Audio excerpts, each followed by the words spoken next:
E aí galera afiada, tudo certo com vocês?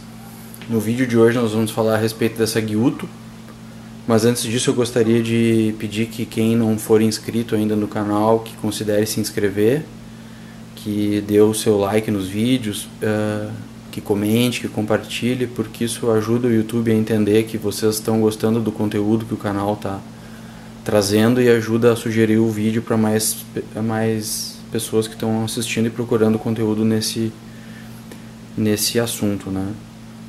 Então, estamos aqui para falar de faca, e a faca de hoje é essa Gyuto. Eu vou fazer um parênteses para explicar por que ela é uma Gyuto, o que diferencia uma Gyuto de uma faca chefe. Então, vocês podem ver que a ponta da faca ela está deslocada para baixo em relação ao cabo, ou seja, a ponta é mais baixa do que o cabo. Numa faca chefe tradicional a ponta ou está mais para o meio ou está bem alinhada para cima. E também essa questão aqui de não ter guarda, né, aqui atrás, para que a faca possa ser inteira afiada. E também ela tem uma porção bem grande reta aqui do fio, isso aqui praticamente é uma linha reta. Então isso aqui ajuda muito a se trabalhar, a se fazer esse tipo de corte reto assim. E tem uma barriguinha aqui na frente que permite que se role a faca até uma certa altura. Essas facas não são feitas para serem roladas, mas mesmo assim elas privilegiam o corte no estilo chopper, mas elas permitem que elas sejam roladas até uma certa altura. Justamente por essa ponta ser mais baixa, não se consegue levantar muito a faca da tábua sem que a ponta crave ali. Mas essa é a característica da faca. Falando ainda da faca, vou falar do cabo, mostrar para vocês. O cabo é feito nesse Maple Girl aqui, estabilizado, tingido de azul. E esse marronzinho aqui são alguns nozinhos da madeira onde a tinta azul não penetrou. Então dá esse contraste aqui que eu particularmente acho lindo. E também a vantagem da madeira estabilizada, vocês já sabem, é que ela deixa de ser madeira e se transforma numa espécie de plástico, né? Então isso aqui para de reagir com água, não pega bactéria, tem todas as suas vantagens.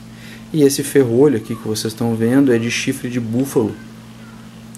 É um chifre claro, então eles chamam de chifre de búfalo loiro.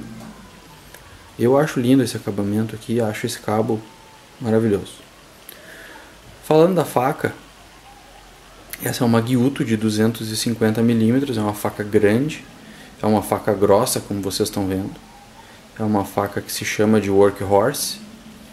É uma faca produzida pelo Masaki, lá em Sanjo, no Japão. Então, é totalmente artesanal. Essa aqui é uma faca Sanmai, ou seja, ela tem 3 camadas de aço. No caso aqui, esse aço mais brilhoso que vocês veem aqui embaixo é o Shirogami número 1, ou White Steel número 1 da Hitachi Steelworks. E essa parte aqui, que não tem brilho, mais nublada, isso aqui são camadas de ferro. Ou seja, essa faca ela é inteira reativa, quando a gente vai usando ela vai pegando pátina, vai escurecendo. Vai criando tons de azul, tons de amarelo, tons de roxo, dependendo do alimento que a gente vai cortando. Então ela vai criando um caráter próprio, né? Aqui ela também tem um kanji feito à mão. Vocês podem ver que toda essa marca dela aqui é feita à mão. E essa faca ela tem uma característica especial, que é o fato de que a têmpera dela não é feita em óleo como normalmente se faz. Essa é uma faca temperada em água, o que aumenta muito o grau de dificuldade de se produzir uma lâmina reta, sem empenamento e sem que o aço quebre, porque o choque térmico na água é muito mais forte do que o choque térmico dentro do óleo. A temperatura baixa muito mais rapidamente dentro da água do que dentro do óleo.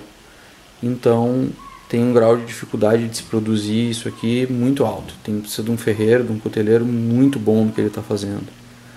E a mesma coisa para esse acabamento ficar assim, que se chama kasumi. Kasumi em japonês quer dizer nublado. Então esse contraste entre o ferro nublado e o aço polido fica muito bonito, na minha opinião. E é muito difícil de se fazer. Isso aqui também é uma para se obter esse acabamento, a gente precisa de uma pessoa que tenha uma técnica de afiação muito avançada, muito apurada. No caso, essa faca aqui não é minha, ela é do meu amigo Eduardo, lá do 70 ao Cubo. É um canal de culinária e que também fala desse tipo de facas exclusivas, assim, e algumas técnicas de afiação mais tradicionais japonesas, basicamente com pedras naturais. Eu recomendo que vocês deem uma olhada lá no canal, é um canal parceiro, e que curtam, enfim. Essa faca, eu acho que ela está à venda também, eu vou me certificar disso e vou colocar, se for verdade, eu vou colocar o link do Mercado Livre aqui na descrição do vídeo. E vocês sigam lá o Eduardo, que é um cara que está produzindo um conteúdo bem bacana, assim. O canal dele não é que nem o meu, às vezes tão direcionado para iniciantes, mas enfim, para quem gosta desse tipo de faca é uma coisa que vale a pena acompanhar. Esse aço aqui também ele é tratado, o tratamento térmico dele faz com que ele tenha uma dureza de 64, então é uma dureza bem alta. E a faca tem um perfil, ela não é uma faca fininha, mas vocês veem aqui que aqui embaixo ela é bem fina no começo. Então isso faz com que ela crie um acinturamento aqui, um convexo, que vai fazer com que o alimento não grude tanto nela quando a gente está cortando. Então eu vou demonstrar isso depois. Então vou medir aqui a faca para vocês verem, vou mostrar o fio. Como vocês veem aqui, ó, o fio dessa faca, ele basicamente não tem microfio, tem um microfio muito pequeno, vocês estão vendo o reflexo aqui, mas ele praticamente, o fio vem direto, assim, desce zerado. Então é uma coisa bem difícil de se fazer isso aqui. Como vocês podem ver, a faca está muito afiada. Papel de lista telefônica a faca nem toma conhecimento. Eu não mexi na afiação, essa afiação é a afiação que o Eduardo fez. Essa faca aqui é uma faca um pouquinho mais pesada porque ela é grossinha. Vamos ver aqui o peso. 272 gramas, essa já é uma faca bem encorpada, bem reforçada. Vamos ver aqui as medidas. Na altura,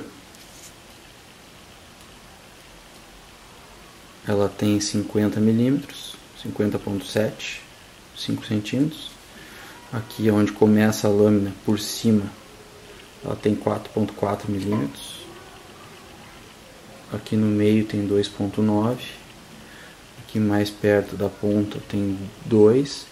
E aqui por cima, na ponta de onde eu consigo pegar, tem 0,6. Isso não é uma faca fininha, tá, gente? Aqui atrás, 1 centímetro acima do fio, tem 1,3. Aqui no meio tem 1,1. E aqui na ponta tem 0,6. Agora vamos ver 2 milímetros acima do fio. Aqui atrás ela tem 0,4. Aqui no meio ela tem 0,4. E aqui na ponta, pá. Puxa vida, ela tá com óleo, tá escorregando o paquímetro aqui.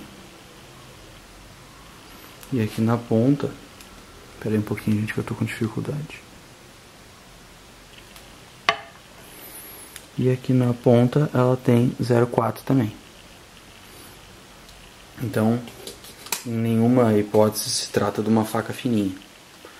Mas isso não quer dizer que ela tenha uma má performance. Essa é uma faca que se chama de workhorse, ou seja, um cavalo de trabalho.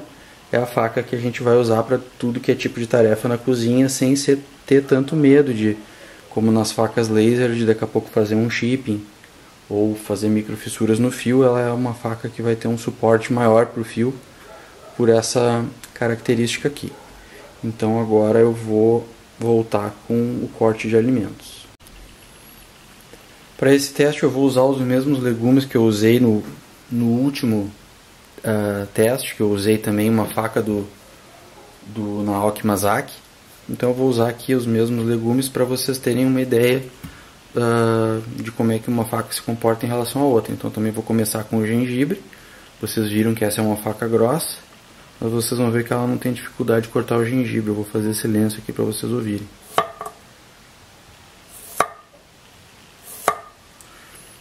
Realmente ela não tem dificuldade de cortar o gengibre. Ela não... Aqui está o gengibre, vocês podem ver que ele está bem liso, bem polido, que ele não foi quebrado, ele foi realmente cortado.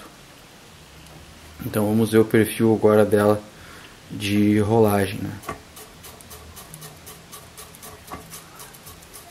Como vocês podem ver, a faca rola sem nenhuma dificuldade. Também, né, se quiser rolar, poderia ter descido reto no movimento de chopping, cortaria igual. Vamos agora para o tomate. Vou cortar ele como eu costumo usar aqui em casa. Dificuldade zero até aqui. Então, ó, vocês veem que ela separa o alimento, né, com bastante facilidade. Então eu vou cortar ele aqui em cubinhos como eu costumo fazer. Vocês veem que a faca não tem nenhuma dificuldade de lidar com o alimento. E mesmo cortando pedaços pequenininhos, só esses aqui aderiram à faca. E eu acho que eles aderiram à faca só por causa que ela está com um pouquinho de óleo de camélia aqui. Mas eu acredito que não teria aderido se não fosse por isso. Essa faca, assim como a outra que eu já mostrei esses dias, ela é reativa. Porém aqui, como eu vou rapidamente fazer esse corte, eu não vou fazer como eu fiz na outra, de limpar entre um e outro, porque eu acho que não há necessidade.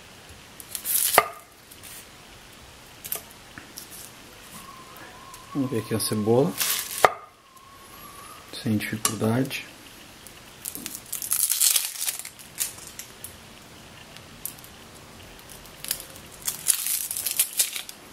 Então,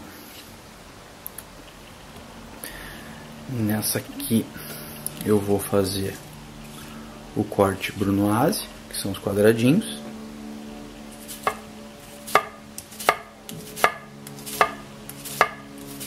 A faca lida bem com a cebola, como vocês podem ver, não teve dificuldades.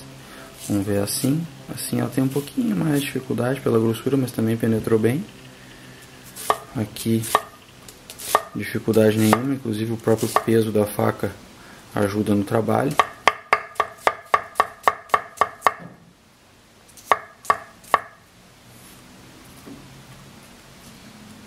E agora o resto da cebola eu vou cortar julienne, que são as tirinhas.